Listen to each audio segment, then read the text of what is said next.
Hello everyone, स्वागत है आप सभी लोगों का शिक्षा फॉर नौकरी में। इस वीडियो लेक्चर में हम लोग देखने वाले हैं बहुत ही इंपॉर्टेंट क्वेश्चंस जो रहेंगे हमारे यूके ट्रिपल एससी के जो डिफरेंट एग्जामिनेशंस निकले हुए हैं ग्रुप सी के, उसके लिए हम स्टडी कर रहे हैं। उत्तराखंड की बात कर रहे हैं यहाँ पर। उत्तराखंड एसआई के जो फॉर्म निकले हैं आपके, उसके लिए मैंने सिलेबस भी डिस्कस किया था। उसी के रिस्पेक्ट में आज हम अपनी क्लास स्टार्ट कर रहे हैं। उत्तराखंड एसआई कांस्टेबल के लिए जो भर्तियाँ निकली हुई हैं इस समय, और मुख्य आरक्षी के लिए जो भर्तियाँ निकली हैं, सभी के लिए मैंने आपसे सिलेबस डिस्कस किया था। तो उसी सिलेबस के अकॉर्डिंग आज हम जो है हिंदी के इंपॉर्टेंट क्वेश्चंस को डिस्कस करने वाले हैं। बहुत ही इंपॉर्टेंट सीरीज़ हमारी स्टार्ट हो रही है, तो मेक श्योर आप चैनल को सब्सक्राइब कर लेना, वीडियो को लास्ट तक देखना। जितने भी हिंदी के ग्रामर और साहित्य से रिलेटेड क्वेश्चन है, हिंदी लैंग्वेज से रिलेटेड क्वेश्चन है as per to your syllabus, वो सारी चीज़ें आज हम अपने इस वीडियो लेक्चर में डिस्कस करने वाले हैं। तो स्टार्ट करते हैं अपनी आज की इस वीडियो को क्वेश्चन नंबर 1 के साथ। तो क्वेश्चन नंबर 1 जो है बोलता है हमारा, भारतीय आर्य भाषाओं का विकास किस भाषा से हुआ है, ये आपको बताना है। क्वेश्चन नंबर 1 आपसे पूछा गया है, ठीक है। तो ये पूछ रहे हैं कि भारतीय आर्य भाषाओं का विकास किस भाषा से हुआ। ऑप्शन नंबर ए मगधी से, पाली से हुआ है, अपभ्रंश से हुआ है, या फिर शोर सैनी से हुआ है। तो राइट आंसर है ऑप्शन नंबर 1 के लिए ऑप्शन नंबर सी। देखिए, अपभ्रंश भाषा से हिंदी आर्य भाषा का विकास हुआ है। इस तरीके के क्वेश्चन आपके बहुत पूछे जाते हैं, ये लैंग्वेज से रिलेटेड होते हैं और आपके जो हिंदी की जो हिस्ट्री है, जो हिंदी का इतिहास है, वहाँ से ये क्वेश्चन बनते हैं आपके। तो ये आपको पता होने चाहिए। यही क्वेश्चन आपके 20 मार्क्स में इसी तरीके के क्वेश्चन आपसे सभी एग्जाम में पूछे जाएंगे, जिनके बारे में मैंने अभी आपसे जिक्र किया था। ऑप्शन नंबर 2 के लिए बात करते हैं हम।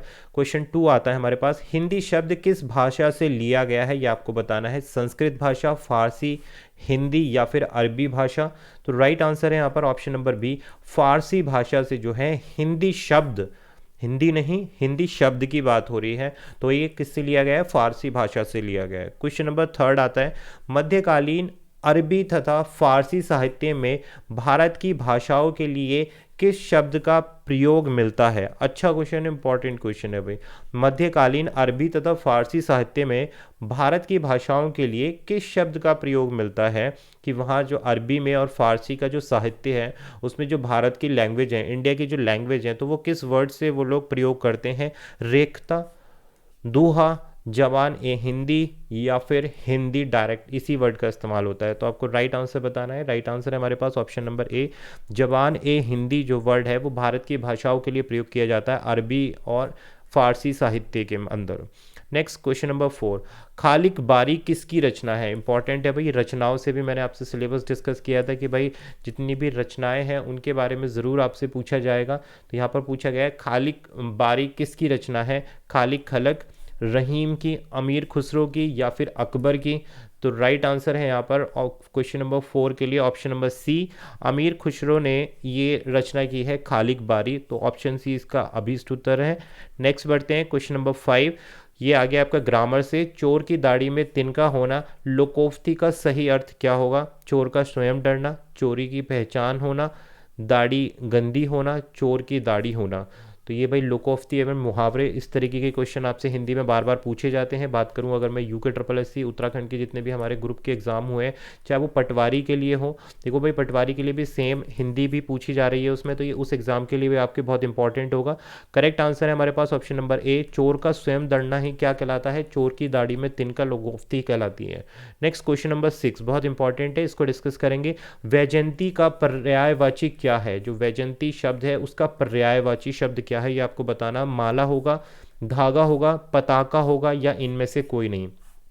तो वैजयंती शब्द का जो पर्यायवाची शब्द है वो है हमारे पास ऑप्शन नंबर सी, पताका जो शब्द है वो पर्यायवाची है, ठीक है। पर्याय मतलब समान, समान अर्थ वाला। तो वैजयंती का पर्यायवाची पताका है। और इसके जो अन्य पर्यायवाची हैं अगर मैं बात करूं वैजयंती की, तो जैसे झंडा जो है, पताका यानी कि झंडे को ही कहा जाता है, तो ये भी इसका एक पर्यायवाची हो गया। दूसरा ध्वज जो होता है वो भी यही कहलाया जाता है हमारे पास। और इसके बाद आता है हमारे पास ध्वजा। तो ये सारे के सारे क्या हैं, पर्यायवाची हैं किसके, वैजयंती के। पताका, झंडा, ध्वज या फिर ध्वजा जो है, ये सब के सब पर्यायवाची हैं। बात करें अगर हम माला शब्द की, कि अगर हमसे पूछा जाए कि माला शब्द का पर्यायवाची क्या है, तो माला शब्द आपको पता है, हार जो होता है, जो पहनाने वाला हार होता है, वो माला का पर्यायवाची है। पंक्ति जो होती है वो भी पर्यायवाची है भाई, पंक्ति भी इसका पर्यायवाची है। माल्य भी इसका पर्यायवाची है माला शब्द का।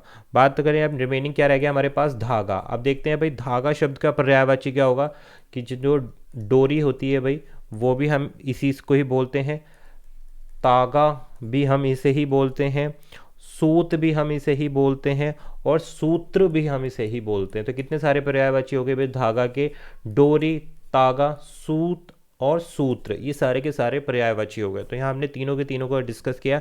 वैजयंती का जो राइट आंसर है वो है पताका, ऑप्शन सी। क्वेश्चन नंबर 7, रगा सियार मुहावरे का अर्थ क्या है। यहाँ पर मुहावरा दिया गया है रंगा सियार। रंगा सियार मुहावरे का अर्थ आधारहीन रहना, बढ़ा चढ़ाकर कहना, भाग जाना या फिर धोखेबाज होना। तो रंगा सियार का मुहावरे का अर्थ है ऑप्शन नंबर डी, जो लोग धोखेबाज होते हैं उनके लिए ये वर्ड और ये मुहावरा प्रयुक्त किया जाता है। तो option D is the right answer. Next आता है क्वेश्चन नंबर 8, दोहा और चौपाई किस छंद से हैं। तो भैया दोहा और चौपाई से तो डेफिनेटली आपको लिख कर ले लेना है, क्वेश्चन ज़रूर मिलेंगे आपके हिंदी से। तो कैसे छंद हैं ये आपको बताना, मात्रिक छंद है, मुक्त छंद है, वार्णिक छंद है या फिर वर्णिक छंद है, आपको ये आंसर बताना है। क्वेश्चन नंबर 8 हम डिस्कस कर रहे हैं। तो राइट आंसर है हमारे पास ऑप्शन नंबर ए, जो दोहा और चौपाई हैं ये हमारे दोनों ही क्या है, मात्रिक छंद के उदाहरण हैं। अब मात्रिक छंद की आप पहचान कैसे करोगे, देखो जिन छंदों में मात्राओं की संख्या कैसी होती है, डेफिनेट होती है, यानी कि निश्चित होती है, जिसमें मात्राएं जो हैं वो निश्चित होती हैं जिन छंद में, तो उन्हें मात्रिक छंद कहा जाता है। और एक चीज़ और होती है इसमें कि जो वर्णों की संख्या है ना, इसमें जो वर्णों की संख्या है वो क्या होती है, समानता पर ध्यान नहीं होता इनका। जो वर्णों की संख्या की समानता पर इसमें ध्यान नहीं रखा जाता है, केवल क्या चीज़ पर ध्यान रखा जाता है, जो मात्राओं की संख्या होती है वो निश्चित होती है लेकिन वर्णों की समानता पर ध्यान नहीं दिया जाता, तो उन्हें बोला जाता है मात्रिक छंद। जैसे कि चौपाई हो गया हमारे पास, इसका एक उदाहरण चौपाई हो गया, दोहा हमारे पास हो गया, ये दोनों हमने भी देख लिए हैं। इसके अलावा जो रोला होता है वो भी इसी का मात्रिक छंद का उदाहरण है, सोरठा भी मात्रिक छंद के अंतर्गत आता है, ठीक है भाई। और हरिगीतिका भी इसी के अंतर्गत आता है। ये सारे के सारे क्या है, मात्रिक छंद हैं। दोहा, चौपाई, रोला, सोरठा, हरिगीतिका, इसमें क्या होता है, दोबारा बता देता हूँ मैं, इसमें जो मात्राओं की संख्या है वो निश्चित होती है, उन्हें मात्रिक छंद कहा जाता है, और इसमें वर्णों की समानता पर कोई भी ध्यान नहीं दिया जाता, तो ये हमारा मात्रिक छंद कहलाता है। आई होप क्लियर हो गया होगा। नेक्स्ट क्वेश्चन नंबर 9, चा छा जा झा ड़ा, ये जो दिए गए हैं इनका उच्चारण किस प्रकार से होता है, किस चीज़ से होता है, ओष्ठ से होता है, दांतों यानी कि दंत से होता है, तालु से होता है या फिर मूर्धा से होता है। तो राइट आंसर है हमारे पास ऑप्शन नंबर सी। देखो जिन व्यंजनों का उच्चारण हमारे किस चीज़ से हो रहा है, जिह्वा के अग्रभाग से होता है, तो वो सारे के सारे क्या कहलाते हैं, तालु से उच्चारण उनका होता है, कि जीभ हमारे ऊपर के हिस्से यानी कि ऊपर के तालव्य पर लगती है, जीभ का अग्रभाग जो होता है। तो ऐसे व्यंजनों के उच्चारण के लिए हमें, और ऐसे व्यंजनों को हम क्या बोलते हैं, तालव्य बोलते हैं, जैसे चा, छा, जा, झा, ढा, ठीक है। अगर हम बात करें ओष्ठ से, तो ओष्ठ क्या हो गए भाई, ओष्ठ की अगर मैं बात करूं, ओष्ठ वाले व्यंजन जैसे पा, यानी कि जो होठों का इस्तेमाल जिसमें होता है, पा हो गया आपका, फा हो गया, बा हो गया, भा हो गया और मा हो गया। तो ये सारे सारे व्यंजन कैसे हैं, जो ओष्ठ से, यानी कि बोलते समय हमें अपने होठों का इस्तेमाल करना होता है। इसके अलावा आते हैं हमारे पास दंत, जिनका उच्चारण हम दांत की मदद से करते हैं। तो ऐसे व्यंजन जैसे हो गया हमारे पास ता, था, दा, धा या फिर ना। अब आता है हमारे पास मूर्धा से, जैसे टा, ठा, डा, ड़ा, तो ये हो गए हमारे मूर्धा से। सारे के सारे मैंने बता दिए। हमसे यहाँ पर पूछा गया था, right answer option number C, तालु से दिए गए हैं व्यंजन जिनका उच्चारण होता है। नेक्स्ट क्वेश्चन नंबर आता है हमारे पास 10, प्रत्येक वर्ग का दूसरा और चौथा वर्ण क्या कहलाता है, ये आपको बताना है। ऑप्शन ए बोलता है महाप्राण व्यंजन होता है, अल्प प्राण होता है, ये उत्क्षेपित होता है या फिर अनुनासिक व्यंजक होता है। तो 10 के लिए आपके पास राइट आंसर है ऑप्शन नंबर ए, प्रत्येक वर्ग का दूसरा और चौथा वर्ण क्या कहलाता है, महाप्राण व्यंजक कहलाता है, व्यंजन कहलाता है। नेक्स्ट क्वेश्चन नंबर 11, जीतने की इच्छा क्या कहलाती है, जीतने की इच्छा, जिगीषु, अजय, जिज्ञासु या फिर धीवर। तो करेक्ट आंसर है जीतने की जिसमें इच्छा होती है वो कहलाती है ऑप्शन नंबर ए, जिगीषु बोलते हैं उसको, जिसके मन में जीतने की इच्छा होती है। बहुत अच्छा क्वेश्चन है। नेक्स्ट क्वेश्चन नंबर 12 आता है हमारे सामने, जनतंत्र शब्द का निम्नलिखित में से किस समास के प्रकार के अंतर्गत है? क्या पूछा गया है? जो जनतंत्र शब्द है इसमें से किस समास के प्रकार के अंतर्गत आता है? संप्रदाय तत्पुरुष समास है ये, कर्म तत्पुरुष समास है, संबंध तत्पुरुष समास है, या फिर करण तत्पुरुष समास है? देखो एक चीज़ तो क्लियर है, क्या है हमारे पास? ये तत्पुरुष समास है। अब तत्पुरुष समास के जो भेद होते हैं उनमें से कौन सा भेद है? जनतंत्र, ये हमसे पूछा गया है। तो देखो जनतंत्र का अगर हम समास विग्रह करते हैं तो वो क्या होगा भाई हमारे पास? जनता, ठीक है, जनता का तंत्र, जनतंत्र यानी कि जनता का तंत्र। और यहाँ पर पूर्व पद क्या है भाई? यहाँ पर पूर्व पद जन जो है वो क्या है? गौण है, ओके। और उसके बाद तंत्र क्या है? जो तंत्र शब्द है हमारे पास वो प्रधान है। द्वितीय पद, पूर्व पद क्या है? यहाँ पर जन है, द्वितीय पद क्या है? यहाँ पर तंत्र है, पूर्व पद गौण है, तंत्र शब्द कैसा है हमारे पास? प्रधान है। बात क्लियर हो गई? तो ये कैसा हमारा कहलाया जाएगा? 12 के लिए right answer option number C हो जाएगा यहाँ पर, क्योंकि अगर हम इसके विव्यक्त करें, अगर इसके विग्रह करने पर का शब्द का प्रयोग हो रहा है ना, जनता का, यहाँ देखो, तो ये क्या हो गया? Option number A, option number C, संबंध तत्पुरुष समास इसको कहा जाता है। 12 का right answer option number C. बात क्लियर हो गई? जनता का तंत्र, जन जो है यहाँ पर गौण शब्द है, तंत्र यहाँ पर प्रधान शब्द है, का इस्तेमाल हो रहा है यहाँ, तो संबंध स्थापित हो रहा है यहाँ पर, तो संबंध तत्पुरुष समास हुआ ये। क्वेश्चन नंबर 13, पहाड़ी हिंदी के प्रकार कितने होते हैं?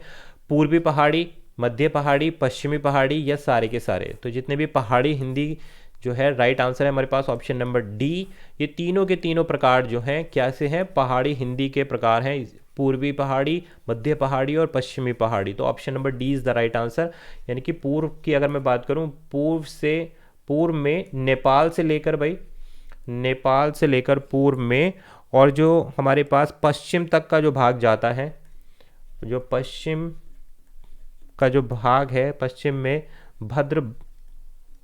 भद्रवाह तक की जो भाषाएं हैं उनको हमने 3 भागों में विभाजित किया है। उसी को हम क्या बोलते हैं? पहाड़ी हिंदी के नाम से जानते हैं, पूर्व पहाड़ी, मध्य पहाड़ी और पश्चिमी पहाड़ी, ठीक है। तो option number D is the right answer. Question number 14, सत्याग्रहों के समूह को, जो सत्याग्रही होते हैं उनके समूह को क्या कहा जाता है? फौज कहा जाता है, टोली, जत्था, या फिर टुकड़ी? तो भाई उनको बोला जाता है ऑप्शन नंबर सी, जत्था। नेक्स्ट क्वेश्चन नंबर 15, निम्नलिखित वाक्यों के लिए एक शब्द लिखें जिस पर विजय पाना कठिन हो। इसके लिए आपको क्या बताना है? एक शब्द बताना है इस सेंटेंस के लिए। क्या कहलाएगा? दुष्कर कहलाएगा, दुर्गम्य कहलाएगा, दुर्लभ कहलाएगा, या दर्जेय कहलाएगा? तो राइट आंसर है हमारे पास जिस पर विजय पाना कठिन हो, ऑप्शन नंबर डी, दर्जेय का राइट आंसर है। केश का शाब्दिक अर्थ क्या होगा? चाबुक होगा, कसौटी होगा, दबाव होगा, या फिर कसना होगा? तो केश का शाब्दिक अर्थ जो होगा वो होगा हमारे पास ऑप्शन नंबर ए, चाबुक। नेक्स्ट आता है हमारे पास क्वेश्चन नंबर 18 और 17 को देखते हैं पहले। हिंदी का 5 उपभाषाओं के अंतर्गत कितनी बोलियां शामिल हैं? ये आपको बताना है। 12 है, 18 है, 22 है, या फिर 28 हैं? तो right answer option number B है। हिंदी की 5 उपभाषाओं के अंतर्गत 18 बोलियां शामिल हैं। इंपॉर्टेंट क्वेश्चन है भाई, ध्यान रखना इस क्वेश्चन को। नेक्स्ट आता है हमारे पास क्वेश्चन नंबर 18, उत्तराखंड भाषा संस्थान की स्थापना किस वर्ष की गई थी? 2008 में, 2009 में, 2010 में, या फिर 2011 में? तो करेक्ट आंसर है हमारे पास ऑप्शन नंबर बी, वर्ष 2009 में ही उत्तराखंड भाषा संस्थान की स्थापना की गई थी, सन 2009 में।